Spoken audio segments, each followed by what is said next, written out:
Is there anything harder than trying to take a good family picture?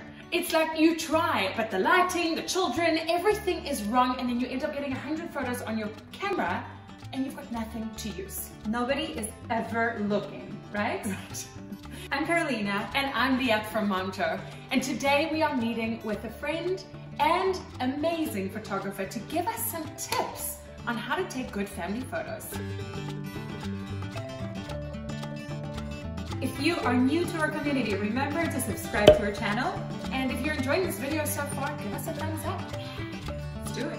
So this is our friend Andrea from Blue Orchid Photography. Thank you so much for being with us today. Thanks for having me. So Andrea, you're a mom to 2 boys. So as a professional photographer, how easy or hard is it for you to take family photos? I think it's actually harder. I literally only get, and I'm not even exaggerating, 5 minutes tops. So I have to work super fast, super sweaty, and take a million photos to get maybe like 2 or 3 good ones. So yeah, that's kind of how it goes. So we want to get all your tips today. Okay, I have some. Starting with tip number 1.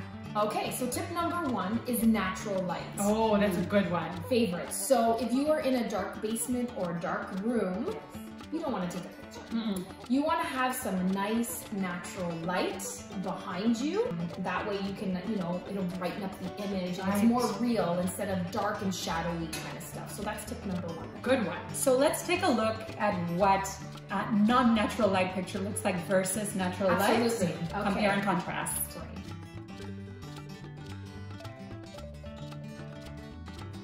Okay, tip number 2. Give it to us. So this is now if you really want to take your photos to like the next level. So, not just like, hey, here's my family portrait. So what you want to do is think of negative space. What does that mean? Yes. So I'm going to show you an example of what negative space is. But what you want to do is, if you have a portrait here, you want to have some empty space beside. Maybe there's a nice tree or a nice flower, something, landscape that you want to get. Don't always shoot straight on. Shoot your subject on the far left and leave some space beside. So gone are the days of potentially always being in the middle, right? Right? That's out of your comfort zone. So you're going Take to it do to it the off center. Off center a little bit. That's a great tip. Okay, that was an amazing tip. I mean, like it took the artsy level to another level. Gotta be a little bit artsy if you really want to get those different photos. You gotta get more likes. And just joking. Who cares about We're just doing it for the gram. Okay, so let's move on to tip number 3. Okay, so here's another good one. Look for different perspectives. So, not just always shooting straight on. Maybe have your kids laying down and you shoot from above. Oh, cute, I love that. Or you lay down and get them from above. Stand on a ladder, stand on a chair, don't get hurt. Well, the good thing is that they're young enough that they don't get double chins just yet. Yes. They're good from below. Yeah, maybe that's not such a good idea for us mamas, but for the kids, get them laying down, like really just try to go out of your comfort zone and do something crazy. Just don't get hurt. You've got ladders and tubs and whatever, but you know what? That's how you're really going to get a good shot. These are such good tips because it really gives you the confidence to be a little creative. And just with these little ideas. And guess what?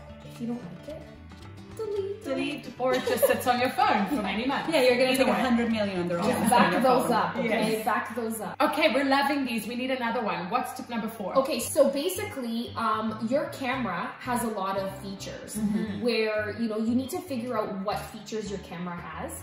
Find out what those are and play with those. You also want to look into some, on your Google Play or iPhone apps, there's a lot of good third-party photo apps that edit photos now. So they will take away like dry skin, they'll smooth you out, adjust brightness, color. So you can really, instead of getting Photoshop in Lightroom, which is hard to do, you have to pay for it. They're pretty expensive. It's very easy to use. So I think we should share some of those third-party apps. That would be awesome to take.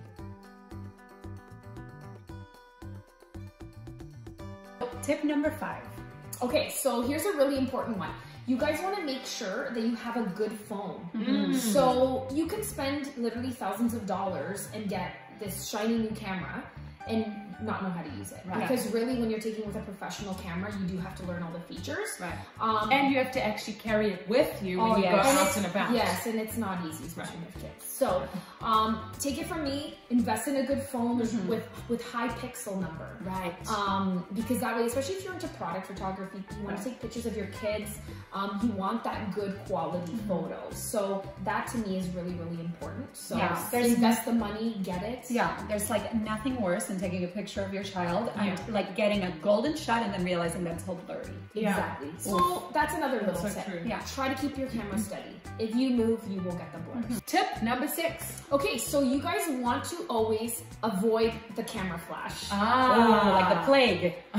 If you want to look like a ghost, then turn it on. But anyways, no, honestly, in a real deal, don't use that flash. It looks bad. There is a night option on your phone, so you can try that as well. Play around with it, but I would just avoid that altogether. Yeah. It just doesn't look good. It's not pleasing. It doesn't make us look good. It's not pleasing. It is not pleasing. So it washes you out, right? It does. With the night function, you actually have to stay very still too. Yes. Because otherwise it comes out blurry. I just don't use the night function. Okay. It's So let's check out a picture with flash, guys. Ooh, not good. Like a deer in the headlights. Yes. And here's something with some beautiful light.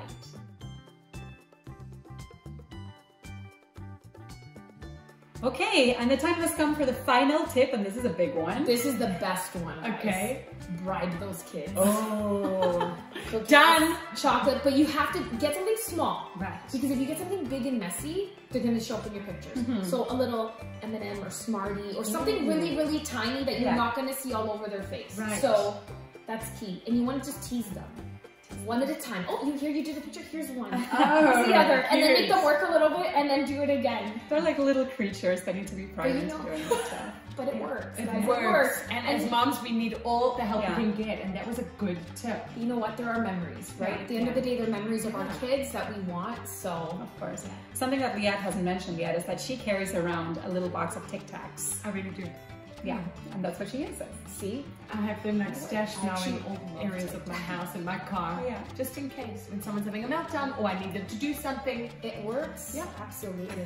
And something as simple as a Tic Tac, guys. That's genius. Well, those were amazing tips. Thank you so much, Andrea. Oh, thanks for having me, guys. That was awesome. We really feel a lot more equipped and confident to get some good snaps of our photos because after all, it is those memories that really do last. Absolutely. I can't wait to see what you guys do. Yay! No pressure. No pressure at all. So if you enjoyed this video and you found these tips good, give us a thumbs up and don't forget to subscribe to our channel. Yes, and follow us on social media at FindingMomJo, and you can also find Andrea at Blue Orchid Photos. Why stop now? We have tons more videos for you. Just click on the playlist down there. Thank you so much for watching and thanks for being with us, Andrea. Thanks guys for having me. See you next time. Bye. Bye.